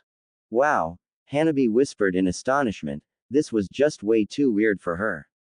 What's wrong, Hanabi? Hinata asked worriedly. Nothing, Hanabi said a little too quickly for Hinata's taste, but Hinata decided not to pry. We should be coming to Saya's place soon, Hanabi said, looking straight ahead. Right, Naruto said seriously. He didn't really know where they were headed and he didn't even know this Saya person, but he wouldn't let Hinata and Hanabi just go there by themselves. Yeah, even he didn't know where on earth that train of thought came from. They approached a small house that Hanabi could immediately identify. That's the place, Hanabi said. Looks normal to me, Naruto said confusedly. Hanabi knocked on the door and they all waited a few seconds before the door opened and on the other side was Saya. Hanabi-chan, who are your friends? Saya asked curiously. Actually, this is my sister Hinata and that's her friend Naruto, Hanabi said. Yo. Naruto waved cheerfully. My name is Saya. It is very nice to meet you all, Saya said as she bowed. It is nice to meet you too, Saya-san, Hinata bowed in return. Something about Saya was strange. The moment Hinata looked into Saya's eyes, she immediately felt a connection, deep within her. Something about Saya seemed so familiar, but she couldn't tell if her assumption was correct or if it was just her imagination. Forgive me for not welcoming you into my home sooner, Saya said as she motioned for them to come inside. They all took seat on the sofas. Would you like anything to drink? Saya asked politely. No thank you, Saya-san. We actually came to thank you for helping Hanabi, Hinata said, then shifted a bit nervously when she realized her thigh was touching Naruto's leg. Oh, it was no problem at all. She is a very delightful child, Saya said warmly while looking at Hanabi. Are you sure that's the same Hanabi you're talking about? Oof. Naruto joked, then he was met with an elbow to the gut from the irate Hyuga heiress. I'm positive Naruto-kun, Saya said warmly. Naruto was a bit surprised that Saya was using such a personal honorific so soon, but he wasn't complaining. She seemed like a really nice lady. I have to admit I have never seen you around Konoha. Are you new to the village? Hinata asked curiously. She needed to know everything about this woman who had been seeing Hanabi. Not really. I moved here a few months ago, but I am still trying to adjust, Saya said. She knew exactly what her daughter was trying to do. Which village did you belong to before you moved here? Hinata asked. I wasn't born in any village. I traveled a lot before I came to Konoha, so it's safe to say that I'm not aligned with any village that could become Konoha's enemy, Saya smiled. So how are you finding Konoha? Is it better than all those other places you've been to? Naruto asked. I can't really put it into words, but I'd prefer Konoha over the rest, Saya said. Have you ever tried Ichiraku's ramen? Naruto asked with an excited grin. Here we go, Hanabi whispered as she rolled her eyes. Here they were trying to get to know the woman and Naruto had to bring ramen into the picture. I can't say I have, Naruto-kun, Saya said, struggling not to grin herself. He was Minato's son, alright. You should try it. There are so many flavors. I'll list them off for you. Naruto was cut off with a hand landing tentatively, and hesitantly, on his own. Naruto-kun, I don't think we should be talking about ramen right now, Hinata said nervously. She mentally gave herself a pat on the back. She was getting bolder. She was touching him now and she wasn't fainting, even if she still felt a bit lightheaded. This only meant one thing. She was starting to get used to him, she hoped. She's right, Naruto-kun. We could talk about that later, but right now I want to get to know all of you, Saya said. They talked for a long time, getting to know more about each other, Saya giving them practiced details on her past, before she came to Konoha. Hitomi was delighted to know that her babies had gotten closer since she died, and she was proud of Hinata. She may have seemed shy and nervous, but when it came to looking after Hanabi, then Hinata was a different person altogether. She was a big sister. Hitomi could see the protective attitude Hinata exuded when it came to Hanabi, and she could see the love each of them had for each other. Hanabi could hide it well, but nothing could ever escape a mother. The conversation seemed to be going well, but that changed soon enough. Some people in Konoha are pretty cool, but the ones you should keep away from are those Hyuga fart bags. Naruto whispered the last part loudly, enough for everyone to hear. Hanabi rolled her eyes again, but she didn't disagree. Oh, aren't the Hyuga clan considered royalty in Konoha? Saya asked. Yeah, and I think that's the problem. They let it get to their heads and develop huge egos, Naruto said, emphasizing his words with hand movements. Like you. Hanabi jabbed. Hey, I'm not that bad, Naruto said with a frown. Come now Naruto-kun. I'm sure the Hyuga clan aren't that bad, Saya said. She was a bit confused on why Hinata and Hanabi didn't voice their disagreement when Naruto called the Hyugas fart bags. You kidding me? They're the ones who torture their own people, Naruto said. He was getting angry just think about it. Saya paused as her eyes widened slightly. How on earth could she forget? The caged bird seal, that cursed seal. Her mouth dried up a little as she thought of it. Only branch members were branded with that seal, and it was tradition to brand the second born of the current Hyuga head, which she knew was still Hiashi, but upon looking at Hanabi she saw no seal. She mentally sighed in relief. If Hiashi ever branded any of her children, then nothing would stop her from killing him. She made him promise to look after them before she passed away, and it seemed that he had kept to his word. Oh, how wrong she was. How awful. I heard that they use a curse seal on their very own people and only the branch faction of the Hyuga clan get it, Saya said in sadness. It was truly sad how the Hyuga clan operated. Her heart went out to all those that suffered at the hands of that disgusting seal, but soon she will change that by taking away all chakra. Not even heiresses are safe, Hanabi whispered and looked at Hinata sadly. Hinata smiled warmly at Hanabi but kept to herself. Saya saw this and her relief quickly turned to dread. Alarm bells were ringing in her head. A lot of people wouldn't think too much on Hanabi's words, but Saya wasn't someone you would link to a lot of people. Something definitely happened and it didn't seem good either. She looked at Hinata and saw her wearing her forehead protector. Her fears only increased. Shinju, do you sense any chakra from my daughter's forehead? Hitomi asked in trepidation. Which one? Shinju wanted to toy with the woman for a little while. You know which one, you stupid tree. Hitomi thought in a panic. You little. No, I do not sense any chakra, the Shinju grumbled. Saya was not relieved in the least. Her maternal instincts were blaring. Something happened, she just knew, and as difficult as it was she had to make sure. I heard that one of the children, who are heirs to the Hyuga clan, are branded with the curse seal as well, Saya said carefully. Well, everyone in Konoha seems to know that these days. Yeah, it's true, it's tradition.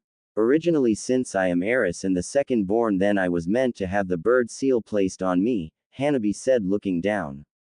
You're heiress and the second born. But you don't seem to be cursed with that thing, Saya said.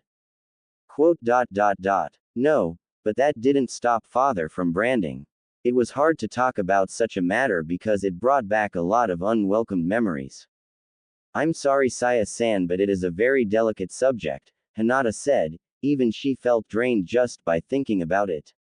I'm so sorry. I didn't mean to pry, Saya said. It's all right. Thank you for welcoming us into your home, but I'm afraid we have to leave now, Hinata said. Thank you for coming, Saya said with a grateful smile. As soon as the group left, Hitomi's mood dropped. Hiashi couldn't have done that. He was her husband, their father. He loved his children, didn't he?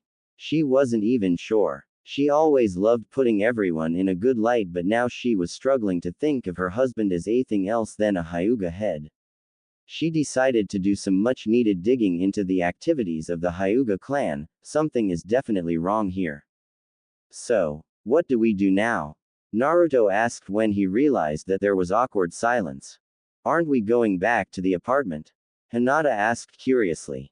Come on. I got the whole day off and staying in that apartment will be so boring. Naruto whined. We could. Curses, she was coming up with blanks. Hinata desperately tried to think of something, but it was becoming hopeless. You guys could always go to the park, Hanabi suggested. But I can't train in the park, Naruto said. Not for training, you idiot. Just to relax and unwind, Hanabi said irritably at the blonde. I don't know. What do you think, Hinata-chan? Naruto asked. I'd like that, Hinata whispered so low that she was sure nobody heard her. She was surprised however when Naruto replied. Okay, if that's what you want then let's go, Naruto said with a grin. Yeah, I'm going home, Hanabi said. You're not coming with us? Naruto asked. Please. Three as a crowd, Hanabi scoffed and then left for the Hyuga compound. What did she mean by that? Naruto asked Hinata, who was blushing heavily. Let's just go, Hinata said quickly. She did not want to explain Hanabi's reasoning. Sure, Naruto said, he was still confused. No. Freaking way, Ino said as she exited the flower shop and spotted Naruto with Hinata. Ino couldn't believe her eyes. This had to be a dream. Naruto and Hinata, together. This just seemed so impossible. When did Hinata get the courage to approach the blonde, and since when wasn't Naruto oblivious to a woman's affection? Ino felt like she was watching a fantasy movie. This could not be real. Well, I'll be damned. The idiot finally figured it out, Shikamaru said as he approached Ino. He was looking at the couple too. Where's Choji? Ino asked curiously. Barbecue restaurant, was all Shikamaru said. Oh yeah, well it's time to figure out what's going on between those two, Ino said. Come on Ino, just leave them be, Shikamaru said irritably. You must be joking Shika, Ino said as she made her way to Naruto and Hinata. Troublesome, Shikamaru grumbled as he followed Ino. Naruto Uzumaki, Ino shouted, getting the attention of the couple. Hey Ino-chan, Naruto greeted cheerful. Hello Ino, Hinata greeted as well.